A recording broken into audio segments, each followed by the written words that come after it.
I want to talk about this update, which I think is great actually when it comes to Hedera. And what is that? Not too long ago, it was announced how the first US state issued stablecoin is now live on Hedera. Now, nothing I say is financial advice, but why do I like this news, right? Well, it's because if we take a look at it, Wyoming's FRNT, which again is a stable token basically, but it's now live on 8 networks, right?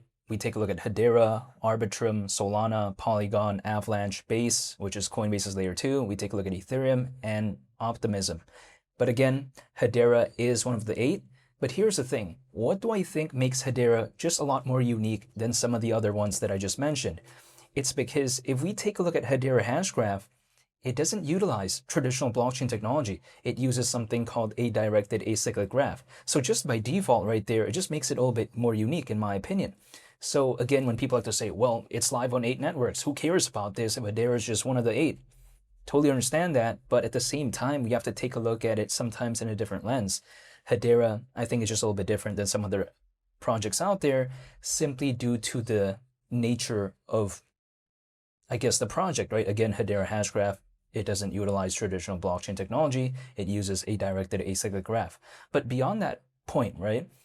My kind of thing regarding this is that I think it could overall maybe increase the popularity when it comes to Hedera moving forward. Not to mention, I think this recent news that I saw could maybe, I think, give more of a, I guess, prestige when it comes to Hedera, in a sense where enterprises out there, maybe just people looking to build on Hedera, maybe they take a look at something like this and maybe it kind of adds towards the resume when it comes to Hedera, right? It might make them a little bit just more, I guess, inclined to maybe even look at Hedera to begin with. So I do like seeing this right here. And sure, I mean, when it comes to Hedera, people like to tell me that it's not the most popular project out there. I totally understand that. But if we're talking about a governing council that includes something like Google, and as well as we take a look at Mondelez, we even take a look at FedEx joining Hedera's council not too long ago, that's pretty impressive in my opinion. I mean, that can't really be achieved, I think, if the project is quote unquote bad.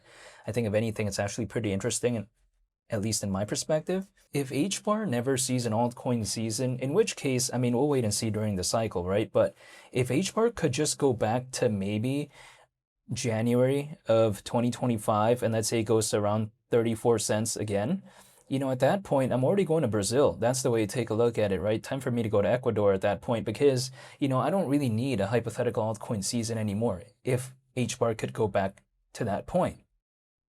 Now, I mean, sure, it might never, but if it did, it's already time for me to, I guess, celebrate and go to Sizzler. That's kind of my mindset. When it comes to HBAR, kind of my perspective is that I know that this is probably not going to do the best of all time during a hypothetical altcoin season, but it doesn't matter because to me, if it goes back to around 34 cents, again, we're over 3 times lower than that. Bitcoin is not over 3 times lower than any point it's ever reached in history, ever, right? So if HBAR could go back to that, why would that be considered a bad thing? If let's say Bitcoin made like 150% movement or 200% movement, that would be considered, like by many people out there, as being something so legendary, right? In which case, if Bitcoin did do some moves like that, I do agree that it would be pretty impressive for the whole space overall in terms of the sentiment. But here's the thing. Sometimes people like to say, oh, if it's 150% movement when it comes to Bitcoin, it's good. But sometimes when they say for an altcoin, they say it's randomly a bad thing if there is a 150% movement. But I don't get that. I feel like at the end of the day, right, a 300% movement is a 300% movement.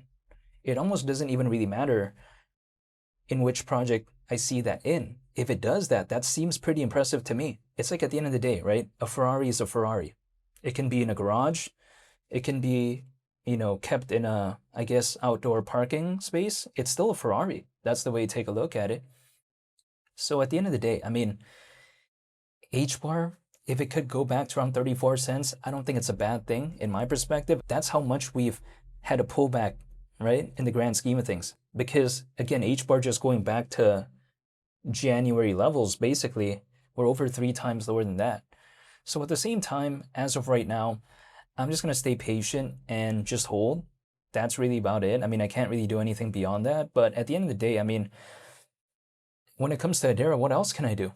But if I feel like the only thing I have to do is wait, then I'll clearly just wait, right? I mean, it doesn't require any extra effort for me to wait. That's the way I take a look at it. I mean, I'm going to have to be living my life anyways, so I just like to be holding. That's the way I take a look at it, as opposed to not holding, even though I could basically not hold because it's all voluntary anyways. But at the end of the day, again, when I take a look at HBAR, I haven't given up and I'm still staying patient. If I'm seeing all of this when it comes to Hedera, keep in mind, right? The McLaren partnership, when it comes to Hedera, at least when it comes to McLaren Racing, that right there happened after HBAR had a pullback, right? However, also on top of that, after HBAR had a pullback, what happened? We saw Wyoming's FRNT that went live on Hedera. So keep in mind, these two major things right there happened for Hedera after HBAR had a pullback. So my question is this, sometimes that I like to ask myself, even despite HBAR becoming cheaper, did it actually become worse? I don't think so. I think if anything, it became cheaper, but the fundamentals of Hedera actually improved. Something became cheaper, yet arguably it became better. That principle right there typically doesn't apply to a lot of areas in real life, right? Like for instance, if a t-shirt became better, or let's say when it comes to a bicycle or something like that, right? Let's say a Santa Cruz bicycle. If there is more features and it became better, would it make sense for it to become cheaper? Usually, in most cases that I do see, no, right? Of course, things usually when they become better, sometimes they become more expensive. But within this space, because of this pullback, a lot of projects out there, despite becoming better fundamentally, the charts are lower. So what do I want to do when it comes to this as of right now? At a time when a lot of projects are having a pullback, I'm going to be focusing on the ones that I'm actually a fan of and actually focusing on the ones in which I felt like fundamentally improved, which I do believe Hedera did. Even though I'm not telling anyone to do anything, but I'm not only holding HBAR, but I'm just saying, if a lot of memes and random microcaps are having a pullback, but HBAR is also having a pullback, what am I going to focus on? Of course, I'm going to be focusing on HBAR in this case because I do like it fundamentally. Now, I'm not telling anyone to do anything, and also I hold other projects. Again, I just want to clarify that, but at the same time, there's almost no distinction as of right now, in a sense where the common denominator is that it almost doesn't matter if a project is known for good fundamentals or not. They're just having a pullback because of the market sentiment. But what do I want to do at a moment like that? Of course, I want to be focusing on the ones that I'm a fan of. But again, this has just been a quick update when it comes to Hedera, talking about the recent, again, stable token that did go live when it comes to Hedera, Wyoming's FRNT. It wasn't just Hedera again, right? I just want to clarify, it was in other places too, but Hedera was one of them. So I found it to be pretty interesting, and I'll be sure to make more updates when it comes to Hedera moving forward, if there are any. So hopefully y'all stay tuned for that. And I just want to say thank you for watching. I greatly appreciate it. It's been Lee the Captain, and hopefully I'll see you on the next one. I'm out. Peace. Bye.